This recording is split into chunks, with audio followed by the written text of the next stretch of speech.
Ini grafik dari penurunan defisit anggaran.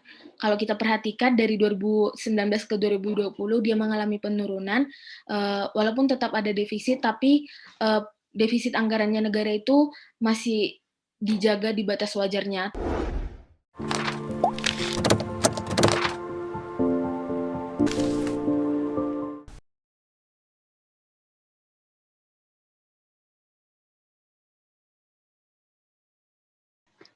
Assalamualaikum warahmatullahi wabarakatuh. Waalaikumsalam. Kami dari kelompok 9 akan mempresentasikan tentang sukuk negara dan obligasi negara untuk pembiayaan defisit APBN.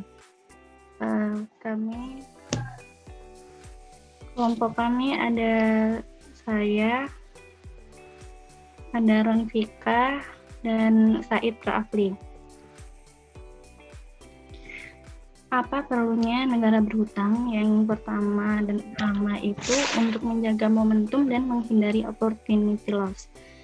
Jadi adanya kebutuhan belanja yang tidak bisa ditunda, misalnya penyediaan fasilitas kesehatan seperti pada masa pandemi ini dan ketahanan pangan seperti bantuan sosial. Penundaan pembiayaan akan justru mengakibatkan biaya atau kerugian yang lebih besar di masa mendatang. Kesempatan pembiayaan pembangunan saat ini dioptimalkan untuk menutup gap penyediaan infrastruktur dan meningkatkan indeks pembangunan manusia atau IPM Indonesia yang masih relatif tertinggal dibanding dengan negara lain. Peningkatan IPM dapat dipenuhi antara lain melalui peningkatan sektor pendidikan, kesehatan, dan perlindungan sosial. Jadi pembiayaan utang itu kebijakan belanja yang ekspansif dilakukan dengan memprioritaskan belanja produktif pada sektor infrastruktur, pendidikan, dan kesehatan. Besarnya belanja pemerintah ini untuk memberikan stimulus bagi perekonomian dan masih belum dapat terpenuhi seluruhnya dari penerimaan negara. Jadi konsekuensi dari seluruh kurang antara pendapatan dan belanja negara adalah defisit APBN. Wujud fiskal ekspensif diantaranya melalui percepatan proyek infrastruktur, melalui peningkatan belanja KL, peningkatan dana transfer ke daerah dan dana desa, serta investasi pemerintah. Utang pemerintah digunakan untuk pembiayaan secara umum dan untuk pembiayaan kegiatan proyek tertentu. Untuk pembiayaan umum, utang digunakan untuk membiayai belanja produktif dan penyertaan modal negara atau PMN. Pemberian PMN memberikan ruang gerak yang lebih besar bagi BUMN untuk melakukan leverage jika dibandingkan dengan belanja negara. Selanjutnya jenis utang. Jenis utang dibagi menjadi dua, yaitu obligasi dan sukuk negara. Selanjutnya akan dijelaskan oleh rekan saya. Selanjutnya di sini saya akan menjelaskan tentang suku. Pengertian suku ini pada prinsipnya mirip seperti obligasi konvensional, namun terdapat perbedaan pokok seperti konsep imbalan atau bagi hasilnya itu adanya underlying transaction berupa akad atau perjanjian antar pihak-pihak yang terlibat yang disusun sesuai prinsip syariah. Nah, pengertian sukuk sendiri secara bahasa berasal dari bahasa Arab sa yang memiliki arti dokumen atau lembaran kontrak yang serupa dengan sertifikat. Secara istilah, menurut Accounting and Audition and Organization for Islamic Finance Institution, sukuk adalah sertifikat dengan nilai yang sama yang mewakili bagian kepemilikan yang sepenuhnya terhadap aset yang tangible, manfaat dan jasa, kepemilikan aset atas suatu proyek, atau kepemilikan dalam aktivitas investasi khusus. Karakteristik sukuk yang pertama yaitu merupakan bukti kepemilikan suatu aset, wujud, atau hak manfaat. Nah, yang kedua, pendapatan berupa imbalan atau kupon, margin, dan bagi hasil sesuai dengan jenis akad yang digunakan. Jadi dalam sukuk ini dikenal 3 istilah imbalan, yaitu yang pertama profit sharing. Nah, profit sharing ini imbalannya tergantung dengan akad yang kita gunakan. Misal kita menggunakan akad mudharabah, maka pendapatan tetap berupa bagian pendapatan dari hasil sewa. Nah, kalau menggunakan ijarah, Maka imbalan hasil ini dibayar secara reguler sampai jatuh tempo dan ditetapkan sebagai presentasi dari nilai nominal. Yang ketiga yaitu terbebas dari unsur riba, gharar, dan masyir. Untuk yang keempat, penerbitan melalui Special Purpose Vehicle. SPV ini merupakan badan hukum yang didirikan khusus untuk menerbitkan sukuk yang berfungsi sebagai penerbit sukuk, wali amanat, dan menjadi counterpart pemerintah dalam transaksi pengalihan aset. Selanjutnya yang kelima, memerlukan underlying asset. Nah, underlying asset ini merupakan aset yang dijadikan sebagai objek atau dasar transaksi dalam penerbitan sukuk. Nah, ini merupakan salah satu aspek utama yang menjadi pembeda antara sukuk dengan obligasi konvensional. Yang keenam, penggunaan proceeds harus sesuai dengan prinsip syariah karena sukuk ini merupakan salah satu instrumen investasi yang berbasis syariah. Lanjut. Nah, dalam suku ini ada beberapa akad yang terkandung dalam suku. Yang pertama itu akad ijarah. Akad ijarah ini intinya suku yang diterbitkan ini berdasarkan dari perjanjian antara satu pihak dengan pihak lain sebagai penjual dan menyewakan hak manfaat atas suatu aset. Yang kedua yaitu akad mudharabah. Mudharabah ini intinya suku yang diterbitkan berdasarkan perjanjian atau akad mudharabah di mana satu pihak yang menyediakan modal dan pihak lain menyediakan tenaga kerja. Yang ketiga yaitu akad musyarakah. Akad musyarakah ini intinya suku yang diterbitkan itu berdasarkan perjanjian atau akad musyarakah di mana dua pihak atau lebih bekerjasama menggabungkan modal yang digunakan untuk membangun proyek itu. Yang keempat, akad istisna. Akad ini intinya suku yang diterbitkan berdasarkan perjanjian atau akad di mana pihak-pihak menyepakati jual beli dalam rangka pembiayaan suatu barang atau proyek yang terlebih dulu berdasarkan kesepakatan. Next slide. Ini untuk tujuan umum dari sukuk sendiri, yaitu yang pertama memperluas basis sumber pembiayaan anggaran negara.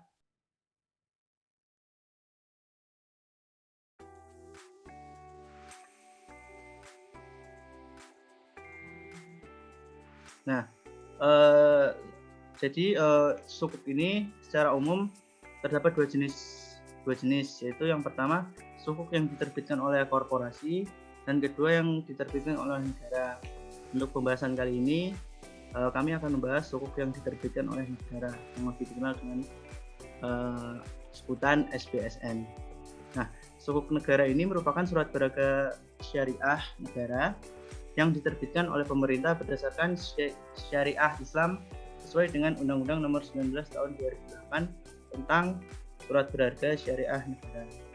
Nah, bisa dilihat ini jenis sukuk negara ini dibagi menjadi dua, yaitu sukuk retail atau SR013 atau ini bisa bilang sukuk retail seri ke-13, dan yang kedua sukuk tabungan ST007 atau sukuk tabungan seri ke-7. Yang pertama sukuk retail. Nah, tujuan utama dari sukuk retail ini yaitu untuk membiayai APBN dan membiayai pembangunan proyek infrastruktur di Indonesia. Selanjutnya, keuntungan berinvestasi dalam suku retail ini, suku retail ini yang pertama aman karena suku retail ini dijamin 100% oleh negara, yaitu berdasarkan Undang-Undang SBSN dan Undang-Undang APBN. Yang kedua, mudah dan terjangkau. Dalam artian, sukuk retail ini sudah menggunakan sistem online dengan minimum pembelian 1 juta. Selanjutnya, yang ketiga yaitu menguntungkan. Kenapa menguntungkan? Karena imbal hasil dari sukuk retail ini lebih tinggi daripada deposito pajak yang hanya sebesar 15% banding deposito sebesar 20%. Yang keempat yaitu membangun negeri. Nah, sukuk retail ini kan tadi sesuai tujuan utama, hasil penerbitannya itu digunakan untuk pembiayaan infrastruktur dan pembangunan. Yang kelima, sesuai kebutuhan. Jangka waktu investasi ini kan 3 tahun sesuai dengan kebutuhan perencanaan keuangan serta dapat dijual sebelum jatuh tempo. Yang keenam, sesuai syariah. Penerbitan sukuk retail ini sesuai dengan prinsip syariah dan mendapatkan opini syariah dari MUI. Untuk dasar hukumnya bisa dilihat di PPT ya. Ini karakteristik dari sukuk retail. Yang pertama, hanya diperbolehkan untuk WNI. Yang kedua itu pengelolaan investasi dengan prinsip syariah.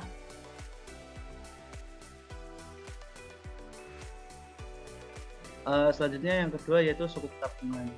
Nah, sukuk tabungan ini atau disebut juga sebagai green sukuk retail, sukuk tabungan, merupakan penerbitan green sukuk retail pertama sekaligus menunjukkan komitmen dan kontribusi pemerintah dalam mengembangkan pasar keuangan syariah dan juga dalam mengatasi perubahan iklim yang diwujudkan melalui penerbitan instrumen pembiayaan yang inovatif dan berkelanjutan.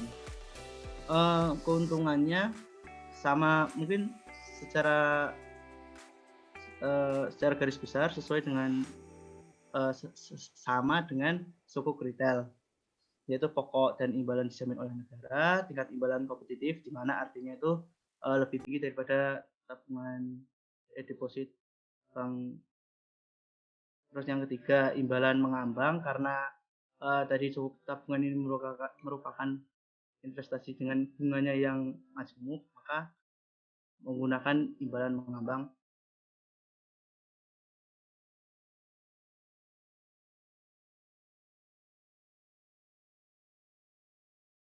Karakteristik sukuk tabungan ini secara garis besar juga sama seperti sukuk retail.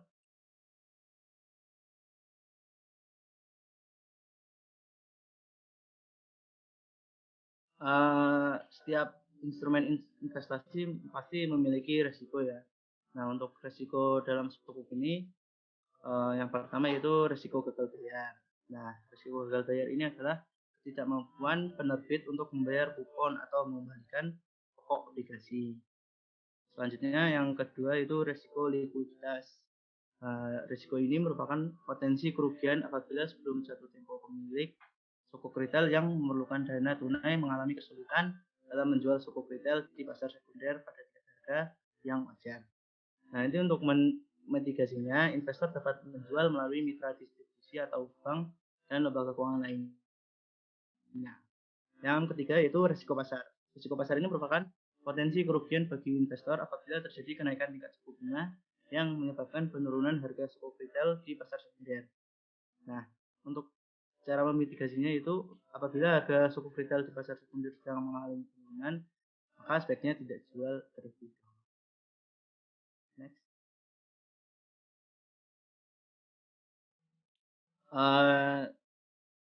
Ini secara umum perbedaan dan persamaan dari sukuk retail dan tabungan.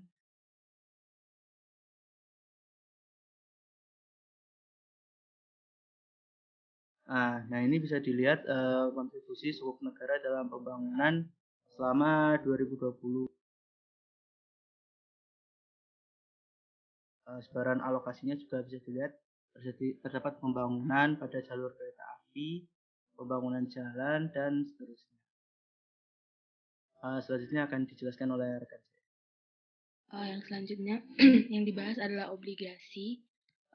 Obligasi ini sendiri itu termasuk ke bagian dari surat utang negara, di mana nanti di surat utang negara ini sendiri dibagi menjadi dua, ada obligasi negara dan ada surat perbendaharaan negara. Dan obligasi negara ini juga dibagi dua, ada yang rupiah dan falas. Terus yang rupiah lagi dibagi dua, ada yang variable rate dan fixed rate. Untuk variable rate itu produk yang dikeluarkan oleh pemerintah adalah SBR atau Savings Bond Retail. Dan yang kedua ada yang fixed rate yang produk oleh negara itu ada obligasi negara retail atau ORI.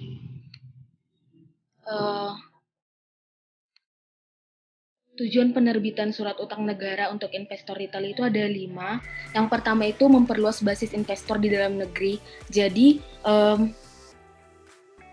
Jadi misalnya investor-investor dalam negeri itu melalui SBR dan ORI ini jadi punya landasan untuk investasi. Yang kedua, menyediakan alternatif instrumen investasi bagi investor retail. Yang ketiga, mendukung stabilitas pasar keuangan domestik. Yang keempat, mewujudkan cita-cita kemandirian dalam pembiayaan pembangunan. Jadi karena kebanyakan dari surat berharga negara ini diperjualkan di dalam negeri dan pemiliknya juga banyak yang dari investor dalam negeri, ini menjadikan adanya kemandirian dalam pembangunan. Yang terakhir itu adalah mendukung terwujudnya masyarakat yang berorientasi pada investasi jangka panjang dan menengah.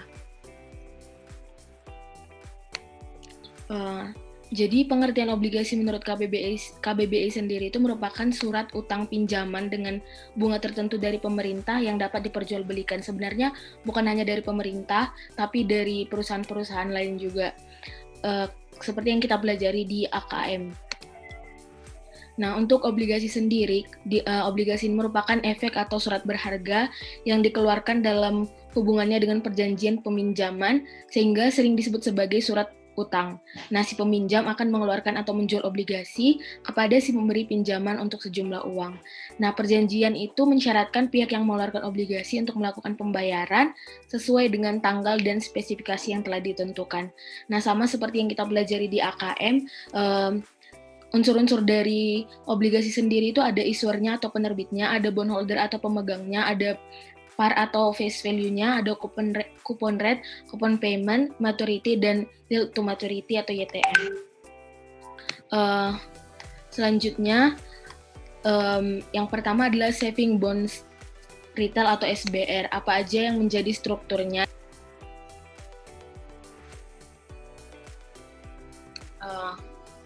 Selanjutnya adalah obligasi retail negara retail atau ORI. Kalau di ORI itu dia kuponnya itu fixed rate, sementara kalau di SBR dia mengambang atau floating with floor. Terus yang selanjutnya terkait dengan tenornya, untuk yang SBR 2 tahun, untuk yang ORI 2 tahun. Ada 10 keuntungan berinvestasi di retail. Ini bisa nanti kami share PPT-nya, jadi bisa dibaca sama-sama. Tapi yang paling pasti dan menjadikannya ini beda sama yang lain karena kupon dan pokok pinjamannya itu dijamin oleh undang-undang. Risiko berinvestasi. Ada 4 risiko, secara umum ada 4 risiko, tapi untuk di surat utang negara sendiri atau ORI dan SBR sendiri itu risiko gagal bayarnya itu tidak ada karena dijamin oleh negara. Sedangkan risiko pasar utang, risiko tingkat bunga, dan risiko likuiditas masih melekat pada ORI dan SBR. Risiko pasar sendiri itu adalah risiko kerugian bila pemilik menjual ORI di pasar sekunder pada saat harganya turun. Jadi misalnya dia menjual pada saat 98%. Yang kedua, risiko tingkat bunga. Untuk SBR itu dia bebas risiko karena tingkatnya itu floor rate sampai jatuh tempo. Sedangkan untuk risiko likuiditas terjadi sebelum jatuh tempo pemilik mengalami kesulitan dan menjual ORI di pasar sekunder pada harga pasar yang wajar. Jadi bisa terjadi risiko likuiditas. Sementara SBR tidak dapat diperdagangkan namun terdapat fasilitas early redemption. Tapi kalau dia jual di early redemption itu juga dia bisa mengalami risiko likuiditas tadi. Jadi ada perbandingan antara surat utang negara retail dengan investasi lainnya. Ini juga bisa dibaca masing-masing nanti. Tapi yang paling menonjol dari antara SBR dan ORI itu adalah jaminan negara. Untuk SBR dan ORI itu keduanya ada jaminan dari negara, sementara investasi lainnya seperti saham, reksadana terproteksi, dan deposito itu tidak memiliki jaminan negara. Untuk deposito ada tapi maksimal 2 miliar dan dengan syarat. Yang selanjutnya adalah antara obligasi dan suku dalam pembiayaan defisit anggaran. Jadi bagaimana sebenarnya obligasi dan suku ini dalam pembiayaan defisit anggaran. Nah, perbedaan yang pertama itu perbedaan surat utang negara dan SBSN dulu. Jadi surat utang negara itu yang tadi obligasi dan SBR, ORI dan SBR, sedangkan SBSN itu yang suku. Nah, ini ada perbedaan. Yang pertama, prinsip dasarnya yang udah pasti, prinsip dasarnya SBN itu menggunakan prinsip syariah. Sementara untuk obligasi negara, dia tanpa syarat dari penerbit. Untuk underlying asset, biasanya SBN itu menggunakan underlying asset, tetapi kalau SUN itu biasanya tidak. Terus fatwa atau opini syariah. Yang pasti sukuk itu memerlukan fatwa atau opini syariah, sementara surat utang negara itu tidak. Yang ketiga itu penggunaan dana. Penggunaan dana SBSN itu digunakan untuk sumber pembiayaan APBN termasuk pembiayaan proyek pemerintah. Kalau di obligasi negara atau SUN itu sumber pembiayaan APBN. Untuk returnnya, kalau kita beli SBSN kita bakal dapat imbalan bagi hasil, margin, dan capital gain. Sementara untuk obligasi negara kita dapat bunga dan capital gain saja. Dasar hukumnya ada Undang-Undang Nomor 19 Tahun 2008 untuk SBSN dan Undang-Undang Nomor 24 Tahun 2001 untuk surat utang negara. Yang selanjutnya kalau kita perhatikan di APBN untuk yang 2007 sampai 2019 di bagian E ini yang nomor poin 1 surat berharga negara ini terus meningkat setiap tahunnya, bahkan terakhir di Outlook APBN 2017 itu sebesar 433%. Nah, bagaimana di 2018-2019? Kalau 2020 LKPP-nya kan belum terbit, jadi kami mengambil yang 2018 dan 2019. Untuk 2018 dan 2019 juga mengalami peningkatan, dimana kalau dia ada di bagian 4 ini, kalau dipresentasikan penerimaan dari surat berharga negara ini juga sekitar 400 sekian persen, dan ini meningkat dari 2018 ke 2019, di mana 2018 itu sekitar 782 triliun dan di 2019 itu sebesar 921 triliunan. Nah, yang selanjutnya ini grafik dari penurunan defisit anggaran. Kalau kita perhatikan dari 2019 ke 2020 dia mengalami penurunan, walaupun tetap ada defisit, tapi defisit anggarannya negara itu masih dijaga di batas wajarnya, atau kalau kita belajar di pengelolaan keuangan negara itu maksimal 3% dan di defisitnya negara itu masih di bawah 3%. Yang selanjutnya ini postur utang pemerintah. Kalau kita perhatikan di sini postur utang pemerintah itu dari 100%, 80,9%-nya itu adalah surat berharga negara.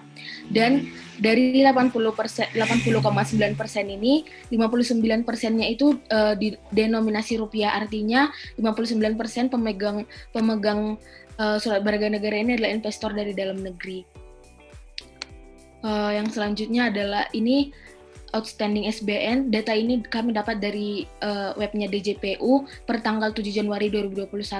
Untuk surat utang negara sendiri ada sebesar 76 triliun. Ini hanya surat utang negara, dan yang ini untuk sukuknya. Karena utangnya pemerintah kan masih ada yang berupa dari falas dan rupiah. Jadi ini yang rupiahnya aja, dan hanya hanya yang suku dan obligasi dan SBR. Jadi kalau dibandingkan antara SBSN dengan surat utang negara, dia itu lebih banyak yang di SBSN. Jadi yang mendominasi antara suku dan obligasi adalah suku. Yang selanjutnya bagaimana postur APBN dan sumber pembiayaan defisit. Jadi sejak tahun 2006 SBN itu dijadikan sebagai sumber utama dalam pembiayaan defisit negara, defisit anggaran. Jadi kalau kita perhatikan sebelum-sebelumnya bahkan di 2007 itu sekitar 50% adalah surat berharga negara. Yang kedua itu postur APBN Indonesia selalu mengalami defisit dari tahun ke tahun. Bahkan dari postur tersebut bisa dipastikan kalau tahun-tahun depan kemungkinan juga akan masih mengalami defisit. Sebenarnya defisit anggaran ini masih jadi suatu kewajaran karena kita menganut sistem APBN bebas.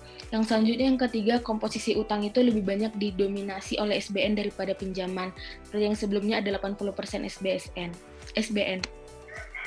Yang selanjutnya adalah ruang gerak fiskal akibat penerbitan sukuk negara dan obligasi negara.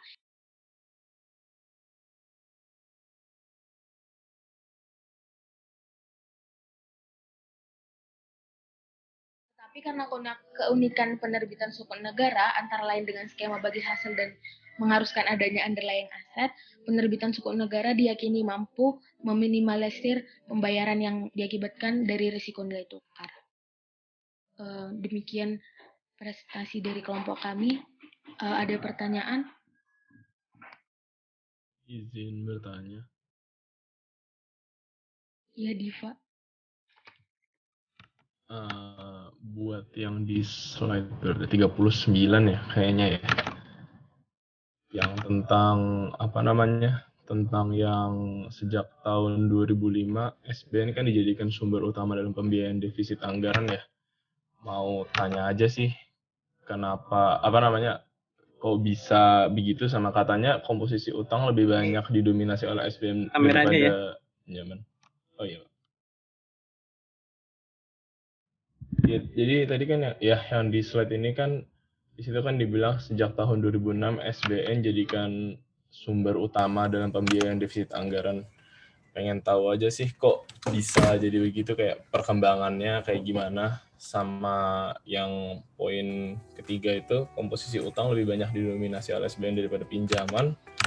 Itu mau tanya juga sih kenapa aja pemerintah lebih milih SBN daripada yang lainnya aja. Itu aja. Makasih. Makasih Diva. Yang lain ada pertanyaan lain dari teman-teman mungkin? Izin bertanya, dalam masa pandemi seperti ini, bagaimana cara pemerintah untuk menutup defisit yang ada? Apakah komposisi yang digunakan tetap sama atau ada yang berbeda? Terima kasih. Makasih Ayu. Ada pertanyaan lain mungkin teman-teman? Izin bertanya. Oh ya, silakan. Nama saya Noval. Aku ingin bertanya tentang suku retail dan suku tabungan. Kalau kita mau berinvestasi nih, itu lebih menghasilkan return yang lebih banyak mana antara suku retail atau suku tabungan gitu. Itu aja sih. Terima kasih. Terima kasih untuk pertanyaannya. Karena sudah ada 3 pertanyaan, kami tutup dulu. Izin sebentar Pak buat diskusi.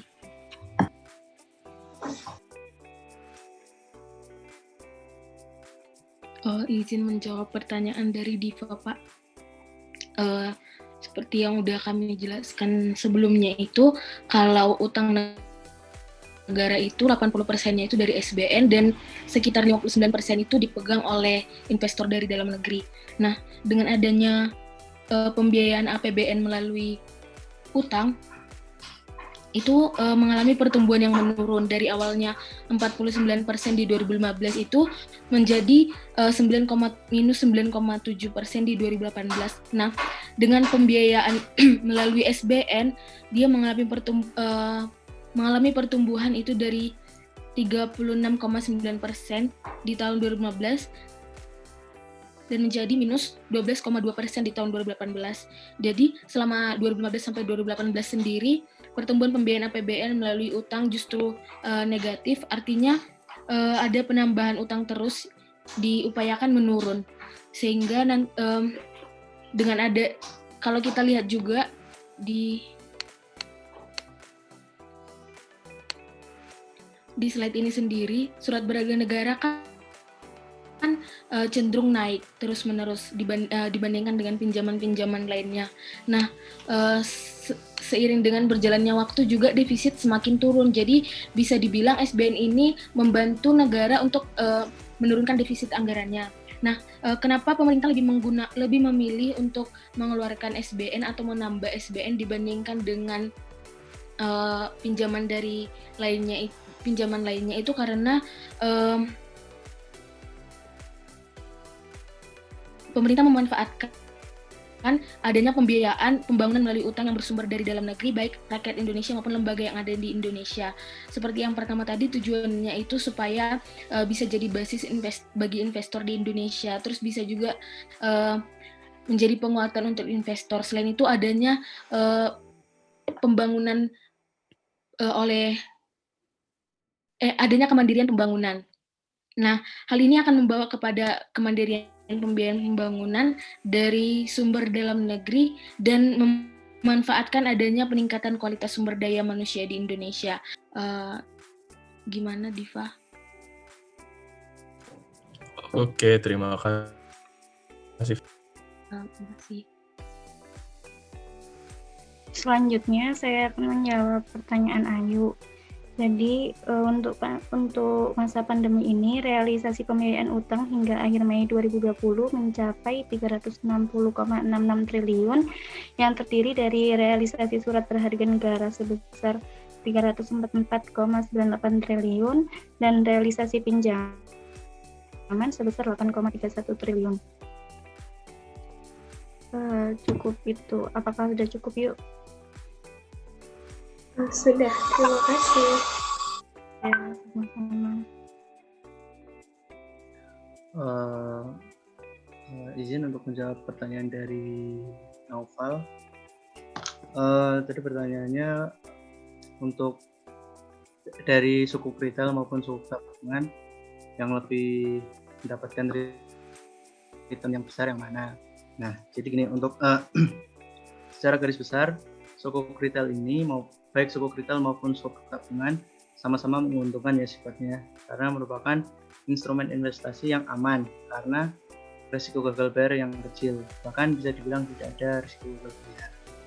Nah, kalau pertanyaannya returnnya lebih besar mana, mungkin jawabannya itu suku retail, karena kan suku retail ini memiliki tingkat imbalan tetap sebesar 0,05% per annually atau per tahun. Sedangkan untuk suku tabungan memiliki tingkat imbalan mengambang minimal 5,5% per annually atau per tahun. Nah, tingkat imbalan ini bisa berubah sepanjang tahun mengacu pada BI Bank Indonesia 7-day reverse repo rate. Jadi sepanjang tahun itu bisa naik, bisa turun. Nah, untuk kasus misal rate-nya naik, itu mungkin jika dihitung maka kupon yang berlaku itu sebesar 6% per annually. Nah, kalau misal nanti rate-nya turun sepanjang tahun itu, maka kupon yang digunakan itu ya tadi sebesar 5,5%. Jadi secara garis besar lebih menguntungkan suku retail. Namun kembali lagi ke pribadi masing-masing, tujuan dari kalian berinvestasi itu apa? Karena dari dua instrumen ini merupakan instrumen yang baik untuk dipilih, karena selain menguntungkan kita juga dapat berkontribusi untuk negara, karena modalnya kecil dan mungkin kita sebagai mahasiswa boleh untuk memulai berinvestasi di sukuk karena modalnya yang kecil, hanya untuk yang retail 1 juta, yang tabungan 2 juta. Jadi untuk kita sebagai mahasiswa yang belum mendapatkan penghasilan namun dapat penghasilan dari orang tua, mungkin bisa menginvestasikan uang kita ke sukuk sehingga kita dapat berkontribusi untuk negara. Mungkin itu aja. Gimana pendapatnya, Noval? Baik, sudah cukup jelas. Terima kasih ya. Oke, terima kasih. Mungkin untuk sesi tanya jawab itu dulu. Dari Pak Sofan mungkin ada yang mau ditambah, Pak? Cukup lah ya. Ini contoh tadi yang disampaikan terakhir Mbak Ronvika itu bisa tuh buat contoh makalah ya. Nah, tapi bisa diperdalam lagi.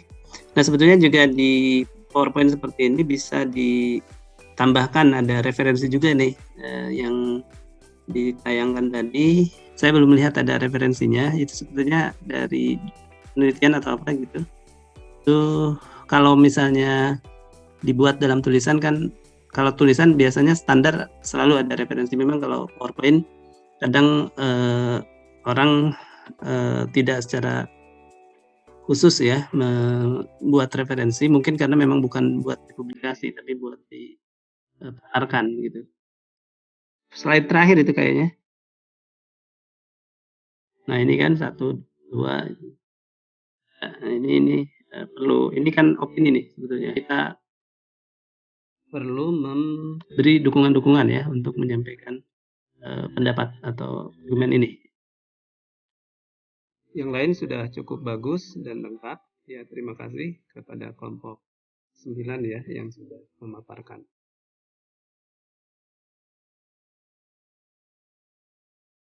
Baik, bismillahirrahmanirrahim. Assalamualaikum warahmatullahi wabarakatuh. Selamat pagi teman-teman semuanya dan Bapak juga. Pada kesempatan kali ini kami kelompok 9 akan menjelaskan tentang sukuk negara dan obligasi pembiayaan defisit APBN. Yang mana dari kelompok penampil sendiri ini dari yang pertama itu Anissa Puspita Sari Madani, absen nomor 7, dan saya sendiri absen 19 Muhammad Ridwan, dan absen 25 Sisilia Ria Ekawati. Selanjutnya akan dijelaskan oleh Nisa. Pada Nisa dipersilakan. Ya, baik. Saya akan menjelaskan yang pertama tentang sukuk negara. Dasar hukum yang dipakai untuk dalam penyusunan yang berkaitan dengan sukuk negara yang pertama adalah Undang-Undang Nomor 19 Tahun 2008 tentang Surat Berharga Syariah Negara atau SBSN.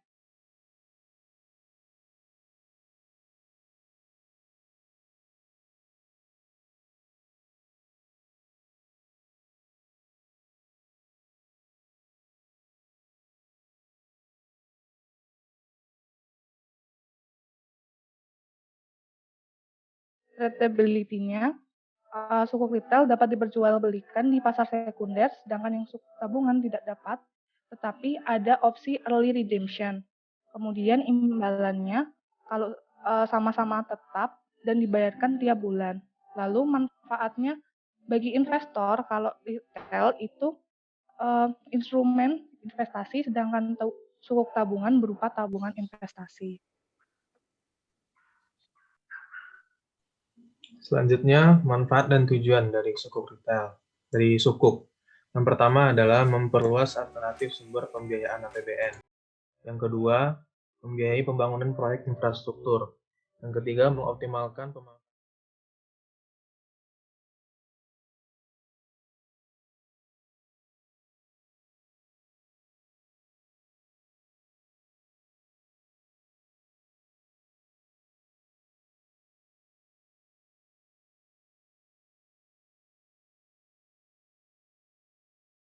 sesuai dengan masa berlakunya.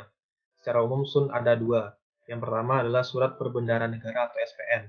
Itu SUN yang berjangka waktu sampai dengan 12 bulan dengan pembayaran bunga secara diskonto. Kemudian obligasi negara, yaitu SUN berjangka waktu lebih dari 12 bulan, baik dengan kupon ataupun tanpa kupon. Obligasi negara dengan kupon memiliki jadwal pembayaran kupon yang periodik, atau 3 bulan sekali atau 6 bulan sekali. Selanjutnya adalah jenis-jenis obligasi retail negara atau ORI.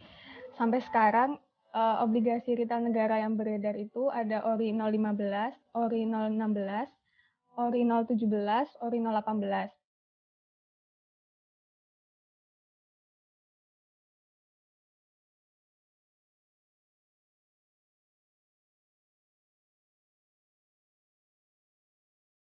Intinya itu pembeli mendatangi agen penjual, kemudian agen penjual nanti memberikan formulir atau salinan formulir pemesanannya, terus orinya itu dikasihkan ke pembeli. Next. Sekian presentasi dari kami. Jika ada yang bertanya, dipersilakan.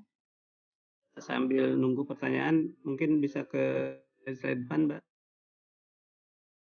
Utang ini di kita ada dua ya, itu utang syariah ya dan utang umum ya. Yang syariah ya kenapa? Karena sebagian besar kan penduduk Muslim ya, masih ada yang berpikir riba ya untuk yang tidak berdasarkan syariah gitu. Jadi dana dari mereka mungkin tidak bisa tersalurkan ke dalam untuk pembiayaan bangunan. Gitu.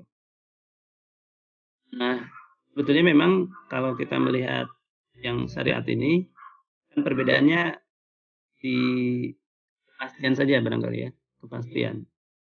Jadi kalau pandangan syariat itu kan seperti pinjam-meminjam. Itu yang meminjamkan itu harus jelas ya. Dia tidak posisinya lebih tinggi begitu ya. Jadi semacam kalau meminjamkan itu untuk usaha gitu ya. Nah, berarti kalau usahanya itu ternyata gagal kan, itu harus juga ikut menanggung kegagalan tersebut ya. Dengan tentu saja kegagalan yang seperti apa gitu ya. Kalau kegagalan karena keteledoran si pengusahanya, ya mungkin si peminjam kan tidak, atau pemberi modal lah ya, pemberi modal tidak harus ikut menanggung keteledoran si pengusahanya. Sebetulnya kan sama-sama kerjasama kan ya, yang satu memiliki modal, yang satu memiliki waktu dan keahlian untuk menyelenggarakan usaha itu gitu. Tidak bisa kemudian si pemilik modal di lebih tinggi statusnya, artinya dia apapun keadaannya harus dapat untung gitu ya, harus dapat untung. Jadi prinsipnya makanya pembagian laba gitu ya, pembagian laba bagi hasil gitu. Nah, tapi kalau yang non syariah kan pemodal itu dalam posisi lebih tinggi ya. Jadi mereka pasti dapat pengembalian berupa bunga, dan bunganya itu dihitung dari modal yang dia serahkan gitu. Nah, kemudian juga harus ada kejelasan gitu ya. Makanya kan yang penting di dalam yang berbasis syariah itu ada akad ya, ada akad. Uang ini untuk digunakan untuk apa gitu ya. Jadi si pemberi pinjaman itu harus paham. Nah, makanya di sukuk ini kan tadi ada ini nanti untuk pembangunan apa gitu ya. Nah, itu memang harus jelas untuk pembangunan tersebut. Tidak kayak harus ada aset base ya, aset, ada jaminan apa, ada kejelasan underlying aset gitu ya. Asetnya jadi tidak kemudian si pemodal dia nyerahin uang terus tidak tahu apa-apa gitu ya, serahkan sepenuhnya, dibuat untuk sarana judian gitu ya, tidak tahu gitu ya. Jadi perlu ada terbukaan ya, transparansi di peminjam itu untuk apa ya. Negara meskipun meminjam ya harus jelas gitu ya, ini pakai apa. Silakan, ada pertanyaan, masih ada waktu. Pagi. Ya, silakan Serina. Saya ingin bertanya, aset apa saja yang bisa jadi underlying untuk SBSN? Terus selama jangka waktunya itu yang bertanggung jawab itu siapa untuk pemeliharaan asetnya? Ya, makasih Serina. Terima kasih. Ditampung dulu ya. Yang lainnya ada lagi? Saya izin bertanya kepada kelompok 9. Selama masa pandemi COVID-19, bagaimana potensi permintaan sukuk negara oleh investor domestik maupun investor luar negeri? Baik, kami tampung dulu pertanyaannya. Masih ada pertanyaan yang lain, teman-teman? Aku mau nanya dong. Boleh, Aan. Yes, aku izin bertanya. Kan tadi kelompok kalian sudah menjelaskan mengenai salah satunya ada di slide berapa? 3 apa 4 mengenai imbal hasil ya. Nah ya, imbal hasil dari SBSN sukuk gitu ya. Nah ya, return berupa imbalan itu. Kalau itu imbalannya apa ya? Karena kalau sun kan bunga pasti ya, kupon gitu. Nah kalau sukuk ini returnnya berupa apa gitu? Kalau bunga kan pasti enggak ya, karena ya riba tadi. Nah itu apa kalau sukuk? Itu aja. Makasih. Baik, Aan.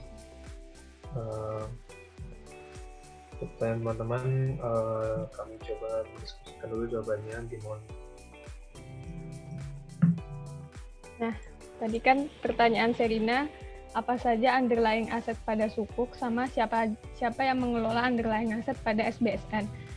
Jadi aset yang bisa dijadikan untuk underlying aset pada SBSN itu bisa apa aja, bisa berwujud maupun tidak berwujud. Kalau yang berwujud tuh misalnya tanah, bangunan, jenis proyek pembangunan. Kalau aset yang tidak berwujud tuh contohnya layanan atau jasa. Pokoknya yang punya nilai ekonomis. Nah, yang jadikan aset SBN itu biasanya itu BMN atau barang milik negara. Terus untuk yang mengelola aset itu yang menyewa. Yang menyewa berarti kan pemerintah. Nah, pemerintah itu biasanya menguasakan pemeliharaan aset atau BMN-nya itu ke Kementerian Keuangan. Begitu kira-kira jawabannya. Gimana, Serina? Oke, terima kasih. Sama.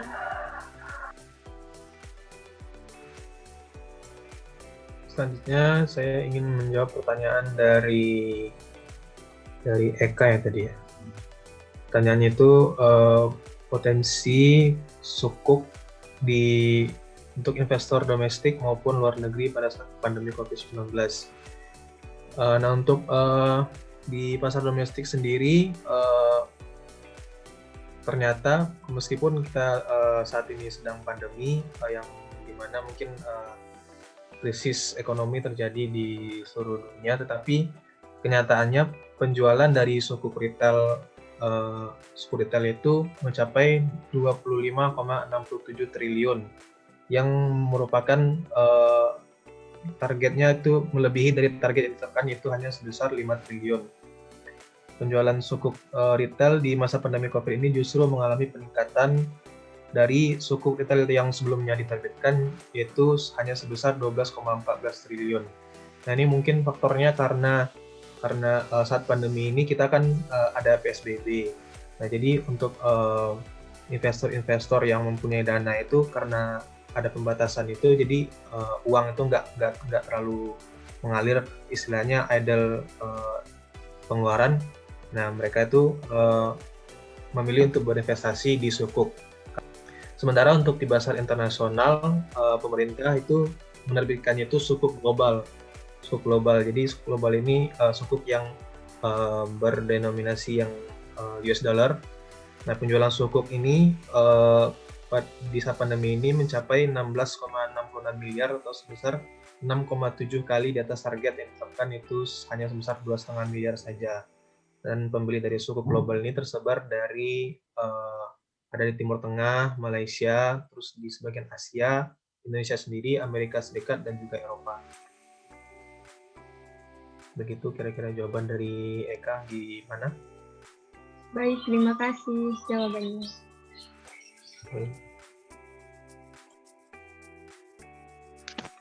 Ya, saya selanjutnya akan mencoba menjawab dari pertanyaan Aan tadi. Returnnya kalau buat suku negara itu berupa imbalan. Kayak yang seperti yang di PPT tadi, ada yang terdapat akad-akad yang di SBSN yang dijelasin, yang di bawah yang ada tulisan nomor 4, telah dikembangkan 4 jenis struktur akad SBSN ini kan. Ini SBSN biasanya tuh yang ijaroh jenisnya, yang sales dan leaseback, ijarah al-qodamat, terus SBSN ijaroh aset to be leased, terus SBSN wakalah. Jadi biasanya imbalannya tuh berupa uang sewa dari aset ini gitu. Gimana Aan, apa udah terjawab? Jadi misalnya aku beli sukuk retail gitu, ntar aku dapat imbal hasilnya sewa. Kan lebih ke aset kan, tadi kan kayak underlying-nya aset kan, pinjam aset gitu kita. Ya, mungkin misalkan aku, Pak tadi kan sewa tadi. Ya. Berarti seakan-akan kita itu memberi sewa ke pemerintah, itu ya Pak? Ya kayak ini ya, kayak kalau beli motor ya, kalau leasing biasa kan kita pinjam uang gitu kan, itu kemudian kita belikan motor. Nah, tapi kita bayar bunga kan ke yang memberikan pinjaman uang ya. Nah, kalau dengan syariah itu kita dibelikan motor dulu gitu ya. Nah, motornya itu kita bayar sewa gitu ya. Jadi yang memberikan pinjaman kepada kita itu kita berikan, kita pakai kan motornya. Nah, kita berikan pembayaran sewa. Nah, untuk menyederhanakan memang itu kemudian biasanya disebut juga sebagai persentase seperti bunga. Jadi ujung-ujungnya seperti bunga juga, tapi bedanya asal usul ya dan kejelasan gitu ya. Ini kita diberi uang itu dari apa gitu ya. Nah, ini dijelaskan itu dari pemerintah, semacam dari uang yang dikumpulkan itu membeli tanah atau membeli proyek gitu ya. Nah, proyek itu kemudian pemiliknya adalah kita yang memberikan pinjaman itu. Nah, pemerintah menggunakan gitu ya. Nah, pemerintah kemudian memberi semacam sewa kepada kita yang memiliki itu. Jadi pemerintah yang membelikan ke dalam aset, kemudian nanti pemerintah yang menggunakan. Nah, sebagai balasannya adalah pemerintah membayar gitu ya, sewa. Jadi kalau dengan pinjaman biasa, si peminjam itu tidak jelas gitu ya. Dia diberi bunga itu uang dari mana? Ini ada kejelasan ya. Ini uang dari pemanfaatan gitu ya, pemanfaatan aset. Nah, itu saja sih filosofinya yang berbeda. Tapi mekanisme di lapangannya bisa seperti sama. Ya, tapi logikanya itu dijelaskan gitu ya, dijelaskan secara syariahnya itu fit gitu ya, cocok. Demikian kira-kira Mas An. Tanggap ya? Ya, baik Pak, terima kasih. Silakan Mbak Anissa atau Mas Ridwan mau menambahkan lagi? Kayaknya cukup Pak. Oke. Ya, kalau tidak ada pertanyaan lagi, baik ya, kita cukupkan sekian barangkali. Terima kasih. Assalamualaikum warahmatullahi wabarakatuh. Selamat siang semuanya. Kami dari kelompok 9 akan mempresentasikan mengenai antara sukuk negara dan obligasi negara sebagai pembiayaan defisit negara. Sebelumnya, izinkan kami untuk memperkenalkan diri kami terlebih dahulu. Pertama, saya Animita Ramasal Sagila, absen 3. Lalu ada teman saya, Elvira Damayanti, absen 7. Dan Muhammad Irsyad Azril Cahya, absen 14. Yang pertama yaitu mengenai surat berharga negara atau SBN. Surat berharga negara adalah surat berharga yang diterbitkan pemerintah untuk membiayai anggaran negara dan bisa menjadi instrumen investasi bagi pemegangnya atau investor karena bisa memberikan imbal hasil atau keuntungan.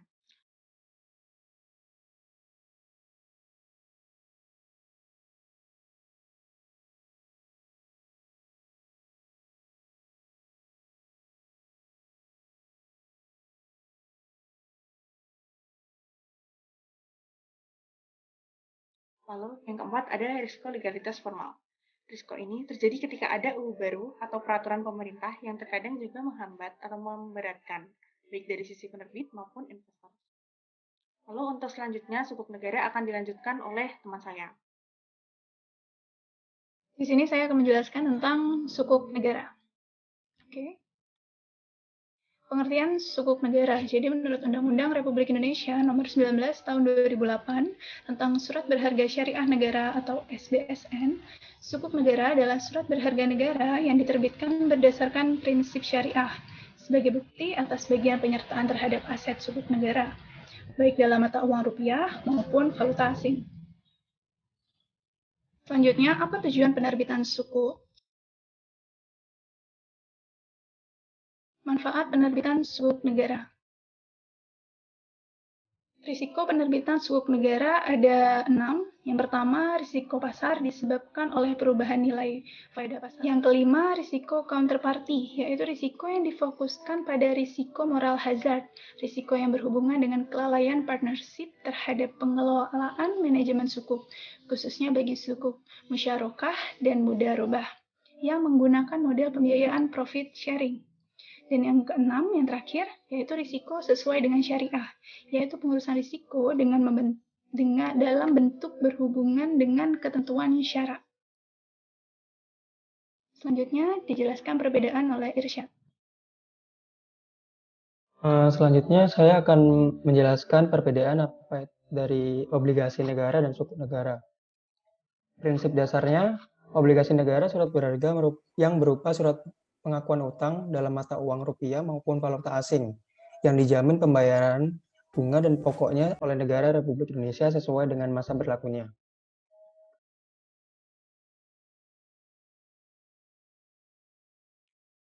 Lalu berikutnya adalah keadaan ruang gerak fiskal akibat penerbitan sukuk negara dan obligasi negara.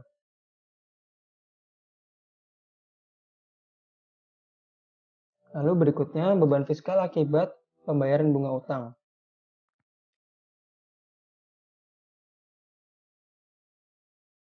Selanjutnya beban fiskal akibat pembayaran risiko nilai tukar.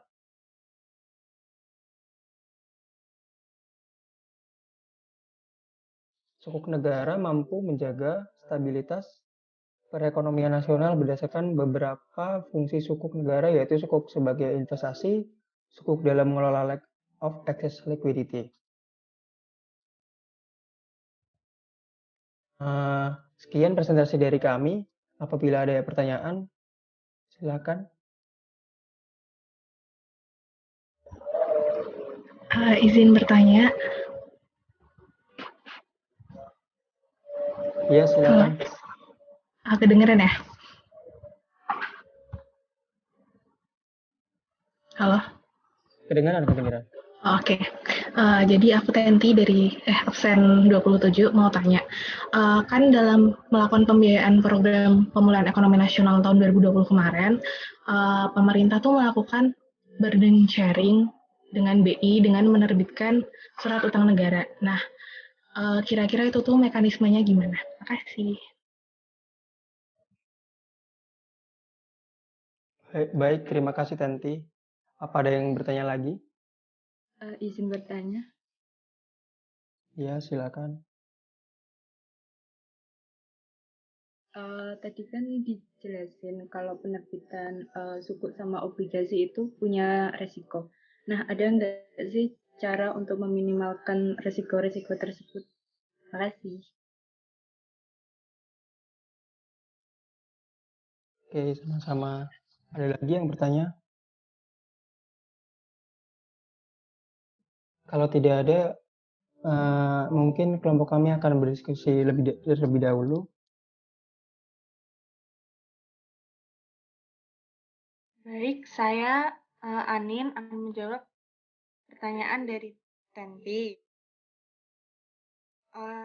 Dalam melakukan pembiayaan dan program pemulihan ekonomi nasional, pemerintah melakukan burden sharing dengan Bank Indonesia dengan menerbitkan SUN. Kira-kira bagaimana mekanisme burden sharing tersebut?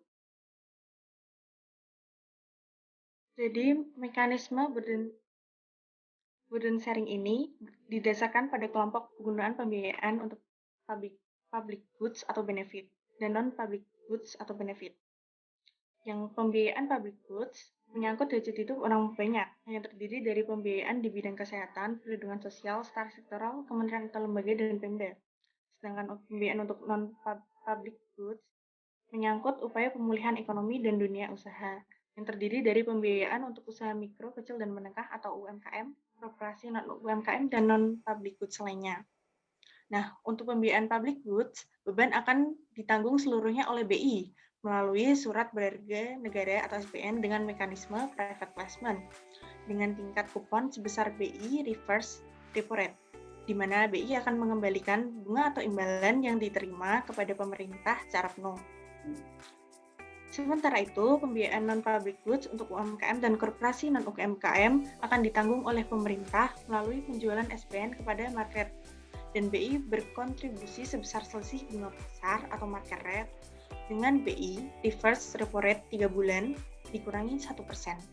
Sementara itu, untuk pembiayaan non-public goods lainnya, beban akan ditanggung seluruhnya oleh pemerintah sebesar market rate. Nah, ini contohnya, untuk kelompok public goods, pemerintah menerbitkan SBN kepada BI dengan suku bunga acuan BI reverse repo rate. Untuk sesuai dengan tanggal jatuh tempo SBN, pemerintah membayar bunga atau imbalan kepada BI. Selanjutnya, pada hari yang sama, BI akan mengembalikan bunga atau imbalan kepada pemerintah sebagai kontribusi BI sesuai dengan skema burden sharing. Oh, gitu jawabannya. Tenti, apakah sudah jelas? Sudah, makasih.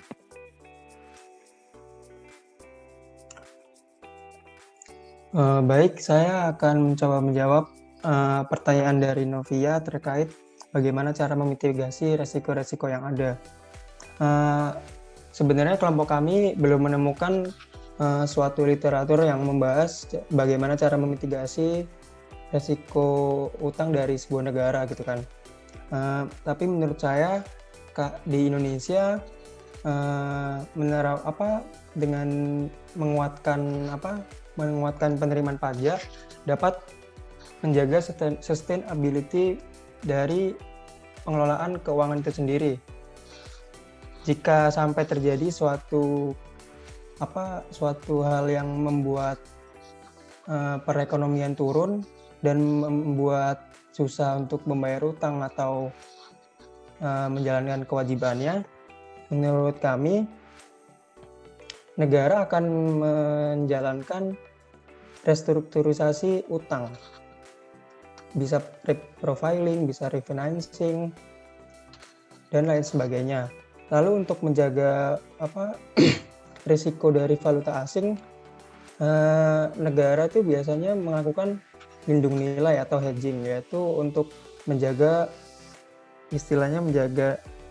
nilai rupiah biar tidak berubah-ubah seiring berjalannya waktu, karena utang kan biasanya jangka panjang.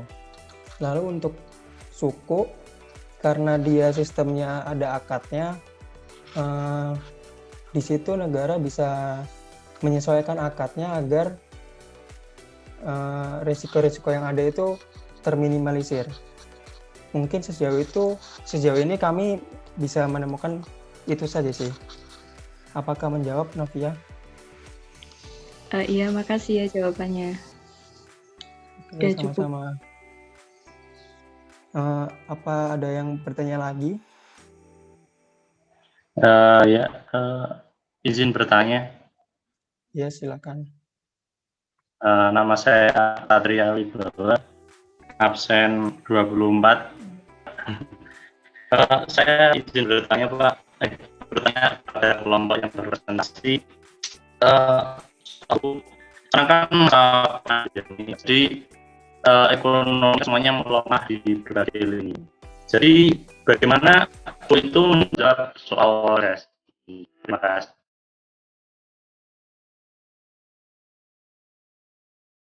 Baik, pertanyaan akan ditampung dulu. Tadi sempat putus-putus, cuma saya mengambil kesimpulan pertanyaannya bagaimana cara Indonesia mengatasi resesi. Mohon izin berdiskusi dulu, Pak. Di sini saya akan mencoba menjawab pertanyaan dari Satria, yaitu bagaimana Sukuk menjawab resesi. Dari yang kami temukan, di sini dijelaskan bahwa dalam jangka panjang, Sukuk sesungguhnya tidak sepenuhnya mampu menghindari ancaman resesi. Dibutuhkan pula kebijakan konkret lain yang harus menyertainya, seperti komitmen pemerintah untuk tidak menambah utang, tidak menjadikan Sukuk sebagai penambal defisit anggaran, serta menghentikan mekanisme moneter kapitalis yang menambah base money. Lalu, harus diakui bahwa Sukuk dalam jangka pendek dapat menjawab ancaman resesi. Hal ini tidak lepas dari dual function yang dimilikinya, yaitu pada satu sisi, pemerintah menerbitkan Sukuk negara sebagai alat kebijakan fiskal yang dapat dimanfaatkan untuk pembiayaan pembangunan. Dan pada sisi yang lainnya, Bank Sentral menerbitkan Sukuk Bank Sentral dalam waktu yang bersamaan. Melalui hubungan kelembagaan negara, Bank Sentral dapat menyerap excess liquidity dan menempatkannya langsung pada pemerintah untuk pembiayaan pembangunan atau tidak langsung melalui perbankan syariah. Dengan cara kerja inilah, Sukuk dalam kebijakan fiskal dan moneter bahu-membahu mengatur liquidity tanpa harus melakukan proses money creation. Mungkin itu saja jawaban yang bisa kami sampaikan. Bagaimana, Satria? Sudah terjawab. Terima kasih. Ya, sama-sama. Demikian tadi penjelasan dari kelompok 9, semoga bermanfaat. Sampai ketemu minggu depan ya. Assalamualaikum warahmatullahi wabarakatuh.